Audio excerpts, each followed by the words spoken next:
Before we start, let me set the scene. You've just come out of the Nether, battered and burned from the dangers of the fortress where you fought for your life against the hordes of Blaze and Wither skeletons. But you came out on top, with the power of the Blaze themselves, ready for you to power yourself deep into the brass age of the Create mod. However, as you explore these new materials and technologies, you'll likely come across a new type of crafting you haven't seen before, the deployers. And this is where I come in. Not only am I going to be showing you how this type of crafting works, I've also designed a machine to make one of the more annoying components, the precision mechanism, for you already. And here it is.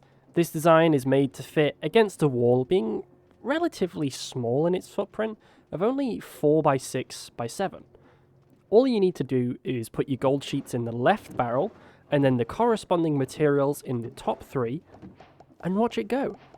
Now, it's important to note the process needs to be done 5 times to complete the precision mechanism, otherwise you'll get an incomplete mechanism. So the machine will automatically take the unfinished ones out of the end barrel and cycle them back around to be put through again. Though you have to beware, on the final step, it has a 20% chance to turn into random scrap and the crafting will fail.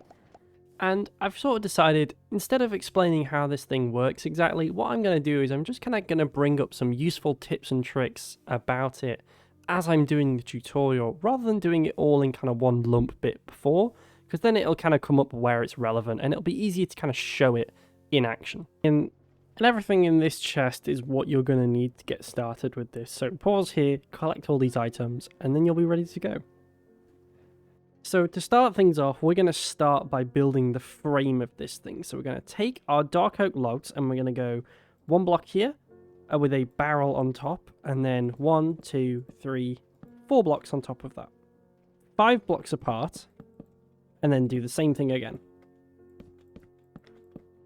And then once we've done this, we're going to put our stairs in on the bottom, and then on the 1 block from the top like this, another log on top of those stairs, and then a beam just coming across the top like this.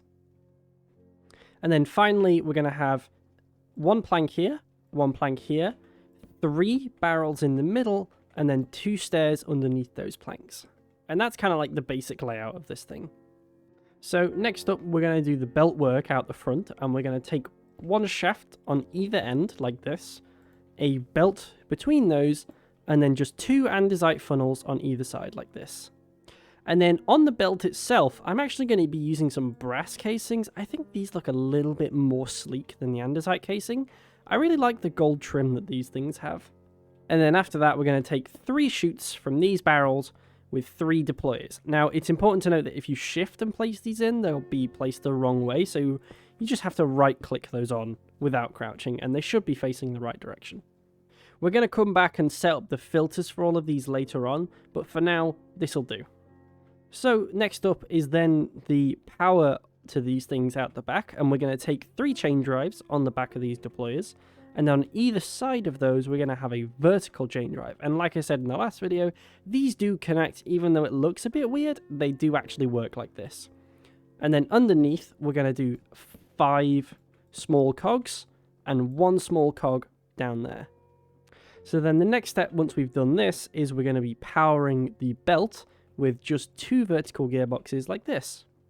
And then, of course, we still need to power this whole system. So what we're going to do is we're going to take a vertical gearbox from this chain drive. We're going to have a shaft between them, and then we're going to rotate this vertical gearbox to be the other way, like this on the bottom. And then this line here coming out the back is where you'll want to connect up your power to. So I'm actually going to connect this straight to the other machine. I used a creative motor for this one. But for your machines, you'll have to hook this up to your boiler or your engine or water wheel or whatever you're powering this with. Now you can actually see the way I've done this is actually facing the wrong way. So I'm just going to break out something here. We'll go with just here. We'll reverse the direction of this so that it is flowing from left to right. It doesn't really matter if it's going right to left or whatever, as long as you set up the filters to match that. It doesn't really matter. I just prefer my belts to go from left to right.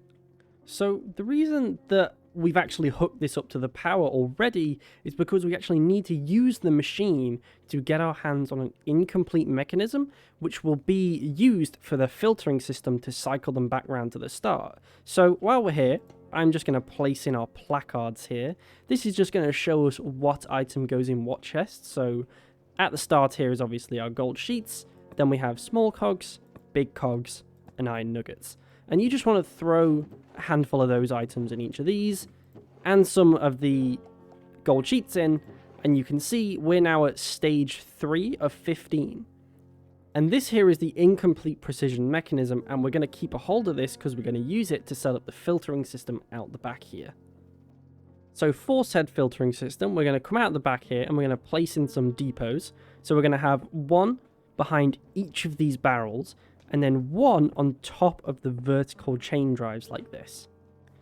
And then out of the back of this one, we're going to want to take a brass funnel, which I don't have in my inventory. There we go. And the reason we're using a brass funnel is because these can be set up with filters. Now what you need to do is you open this up, we're going to drop that incomplete mechanism in, and then we're going to click allow list on this. And this is fine, it doesn't really matter on the stage, because you can see the recipe sequence is more NBT data, and the item itself is called an incomplete mechanism no matter what stage it's at. So it will just pull any of them out. And you just pop that in the filter slot there, and then that will mean you can see our precision mechanisms incompleted will be popped out the back like this. And then at the top here, we're going to do something a little more simple, and we're just going to add some storage for these things. I'm going to go for a 2x2 by 3 vault here, just so there's plenty of storage, so we can just dump a ton of gold sheets in this thing and it will keep on running. And we don't need to use brass funnels for these because it's already being filtered here, so we're just going to put a andesite funnel into there, holding shift so it goes in, and then right click on that one for outputs. And then here, you could do a andesite funnel here, but the reason I'm going to put a brass funnel here is because when you craft these things, you get them in pairs, and I've used 2 there, 2 there, so it just kind of makes sense to use 2 here, because then you don't need to craft an extra pair of andesite funnels, because you'd already have this one spare anyway. So it just kind of makes sense, and it keeps it looking symmetrical, I suppose. Just kind of a nice little detail there, I guess. And there's now only one thing missing from here, and that is to get these mechanisms back over to this side, which we're going to do through the help of some mechanical arms. So we're going to set up the first one here, and this is going to take from this depot, place to this one, and we're going to place him in this gap here. And you can see they kind of clip through these blocks, but that's kind of all in the name of keeping it compact.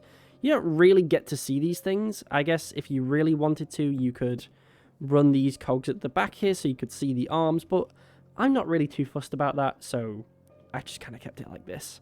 And then the second side, we're going to take from this one and deposit down there, place him in, not on that belt.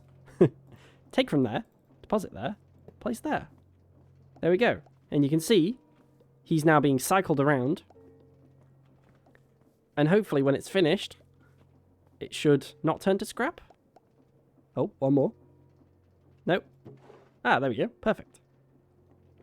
And yeah, because of those filters we set up, the precision mechanisms, nor any of the scrap that you may get, will get pulled out of here. So it's very easy to do a blacklist for precision mechanisms on this filter, but then it will also start pulling out all the scrap, which is why we had to turn the machine on to get the incomplete one to set up that filter, because you can't actually search for an incomplete mechanism in JEI or anything like this. So, like, I know you could use this, but yeah, it just kind of makes it a little bit more foolproof.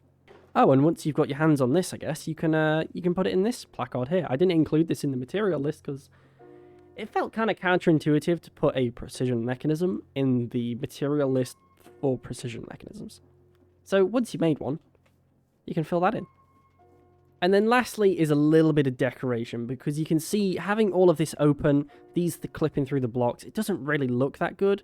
So what I'm going to do is I'm going to take an andesite casing, and I'm just going to click them onto all of those blocks, and it's just going to hide a lot of that jank back there. And I'm also just going to fill in this gap up here with 3 of those.